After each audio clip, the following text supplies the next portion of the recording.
کہ 2 رکعت نماز نفل پڑھیں شب جمعہ میں۔ شب جمعہ کہتے ہیں جمعرات کا دن ہو، مغرب کے بعد جو وقت شروع ہوتا ہے، جمعرات کے دن مغرب ڈوبنے کے بعد جو وقت شروع ہوتا ہے اسے کیا کہتے ہیں؟ شب جمعہ۔ جمعرات کے دن مغرب کے بعد ڈوبنے کے بعد جو وقت شروع ہوتا ہے اسے شب۔ یہ حضرت علی کرم اللہ وجہہ کی روایت ہے، ایک کتاب میں ہے، دوسری کتاب میں، تیسری کتاب میں۔ میں صرف ایک کتاب کا حوالہ دوں گا، فضائل درود شریف، حضرت شیخ الحدیث رحمۃ اللہ علیہ نے اس کو لکھا ہے، ابھی اٹھا کے دیکھ لیجئے۔ میں صرف ایک کتاب کا حوالہ ان 2 نفل کے لیے دے رہا ہوں۔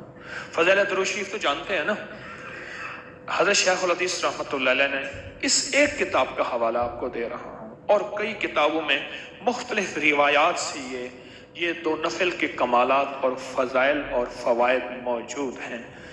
جو بندہ 2 رکعت نماز نفل پڑھے شب جمعہ میں، اور شب جمعہ مغرب سے لے کر فجر سے پہلے تک ساری شب جمعہ ہے، غور سے سمجھیے گا، مغرب کی ڈوبنے سے لے کر اور نماز فجر کے اگلے دن کی نماز فجر کے وقت پہلے ہونے سے پہلے، یہ روزے کا وقت تک، جیسے روزے کا وقت شروع ہوا سحری کا وقت، سحری کے وقت تک یہ ساری شب جمعہ ہے۔ جو بندہ 2 رکعت نماز نفل پڑھے، پہلی رکعت میں سورۃ فاتحہ کے بعد 11 بار آیت الکرسی، دوسری رکعت میں سورۃ فاتحہ کے بعد 11 بار قل هو اللہ نفل ختم، بولو مشکل، پڑھ کے سلام پھیریں اور پھر حضور کی بارگاہ میں درود پاک پڑھتے پڑھتے پڑھتے سو جائیں، لکھا ہے اسے دیدار مصطفیٰ نصیب ہوگا۔ اللہ، مدینے والے کا دیدار نصیب ہوگا، آقا مدینے والے کی زیارت نصیب ہوگی۔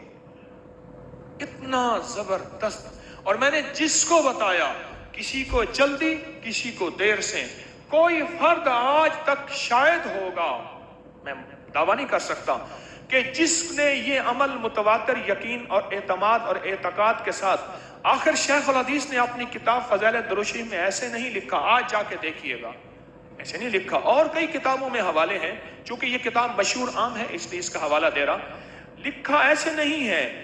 حضرت علی کرم اللہ وجہہ کی روایت اور بعض روایات سے ایسے نہیں لکھا، اس کے اندر طاقت اور تاثیر ہے، اور میں نے دیدار مصطفیٰ کے لیے بڑے عمل دیکھے، میں نے سب سے مختصر عمل یہی پایا اور اس کی بڑی تاثیر پائی۔ دیدار مصطفیٰ نصیب ہوتا ہے، اور بعض محدثین کے واقعات میں ایک انوکھی بات میں نے پڑھی، میں خود پریشان ہو گیا، پریشان سے بہت حیران ہو گیا۔ فرماتے ہیں اس نفل کے پڑھ پڑھ کے ہمارے ساتھ اب یہ معاملہ ہو گیا ہے کہ روایت ہے، یہ حدیث ہے، اور اس کی سند ہمیں کمزور نظر آ رہی ہے۔ یہ ان لوگوں کو بات سمجھ آئے گی جو حدیث کے اسناد، مسلسلات اور حدیث کی اسناد میں توجہ رکھتے ہیں۔ اور ہم نے خود آقا مدینے والے سے ڈائریکٹ پوچھ لیا، حضور یہ آپ کا فرمان صحیح ہے؟ آپ نے فرمایا ہاں صحیح۔ بولو کلام مصطفیٰ نصیب ہو جائے، دیدار مصطفیٰ سے آگے کلام مصطفیٰ، مدینے والے سے ہم کلامی ہو جائے، گفتگو شروع ہو جائے۔ کیا اللہ کے لیے اس بات کے کوئی اللہ قادر نہیں ہے؟ فرماتے ہیں کہ کوئی کسی حدیث کے بارے میں، کسی واقعے کے بارے میں کوئی ہمیں شک گزرا ہو، بلکہ ایک محدث کا واقعہ پڑھ رہا تھا، مجھے غزوہ حنین کا ایک واقعے کے بارے میں شک تھا کہ ایک نے کہا اتنے ہیں، ایک نے کہا اتنے ہیں۔ میں نے کہا چلو میں اپنے خود مدینے والے سے پوچھ لیتا ہوں۔ کہا مدینے والے سے میں نے پوچھا تو آپ نے فرمایا فلاں روایت والے نے ٹھیک لکھا ہے۔ مجھے ایک شخص نے اور عجیب بات بتائی، لوگ مجھے اپنے تجربات بتائیں، جیسے میں ملوالی میں آیا، یہاں آیا، اور یہ میں آپ کو آ کے بتا رہا ہوں۔ آپ میں سے کتنے ایسے ہیں جو عشاق ہیں، کرنے والے ہیں، پھر وہ مجھے ریزلٹ دیتے ہیں۔ ایک بندے نے مجھے عجیب بات بتائی، فرمایا اس نفل کا مجھے یہ فائدہ ہوا ہے، مسلسل پڑھنے سے اور یقین اور گڑ گڑا اور بھیکاری بن کے یہ فائدہ ہوا ہے، اب کوئی مسئلہ ہو میں ڈائریکٹ مدینے والے سے پوچھ لوں۔ 2 نفل ہیں شب جمعہ میں، شب جمعہ میں۔ اچھا ان 2 نفل پڑھنے میں 11 پہلی رکعت میں 11 بار آیت الکرسی، سورۃ دوسری رکعت میں 11 بار سورت جو ملاتے ہیں 11 بار کیا؟ سورت اخلاص کو لول. اب بولے اس نے 10 منٹ 20 منٹ آدھا گھنٹہ 2 گھنٹے کتنے لگتے ہیں؟ سوچیں تو صحیح. اتنے مختصر نفل، اتنے مختصر نفل، اتنا مختصر عمل. یہ 2 نفل شب جمعہ میں دیدار مصطفیٰ کی نیت کر کے پڑھیں. اس کے اور انوکھے فائدے، مسئلے حل، مشکلیں دور، پریشانیاں دور، الجھنیں ختم، مسائل حل، دکھ ختم، زندگی کی ناکامیاں ختم، پریشانیاں ختم. اس کے اور کمالات میں نے دیکھے ہیں کھلنا شروع ہو جاتے ہیں. اس کی دلیل میں ایک بات کہوں گا، ذرا میری طرف دیکھ کے سنیے گا، دیکھ کے سنیے گا. اس کے دلیل میں ایک بات کہوں گا، وہ یہ کہوں گا ہر وہ عمل جو شب جمعہ میں کیا جائے ہمیشہ قبول، مقبول اور محبوب ہوتا ہے.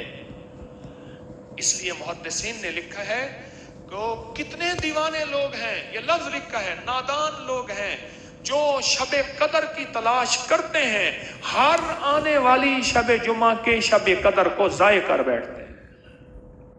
سال کے بعد شب قدر کی تلاش کرتے ہیں. ضرور کرنی چاہیے، میں منع نہیں کرتا، حکم ہے تلاش کرو، حکم ہے تلاش کرو.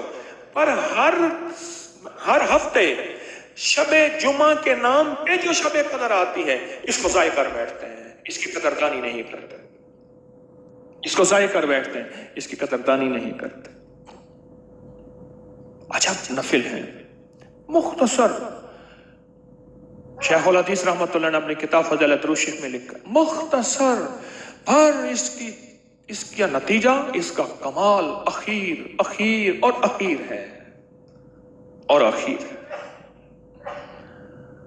اور اس سے دنیا کے مسئلے حل ہونا شروع ہو جاتے ہیں، دنیا کی زندگی کی الجھنیں. مجھے ایک چیز بتائیں، جس کو کائنات کا آخری جلوہ اللہ کے بعد دیدار مصطفیٰ نصیب ہو جن نفل سے، ان نفل سے کائنات کے چھوٹے موٹے دنیا کے کام، یہ مسئلے حل ہو نہیں سکتے. سوچیں تو صحیح. آخری ہستی اللہ کے بعد کون ہے؟ سارے کہو محمد الرسول اللہ. آخری ہستی، آخری ہستی، آخری ہستی.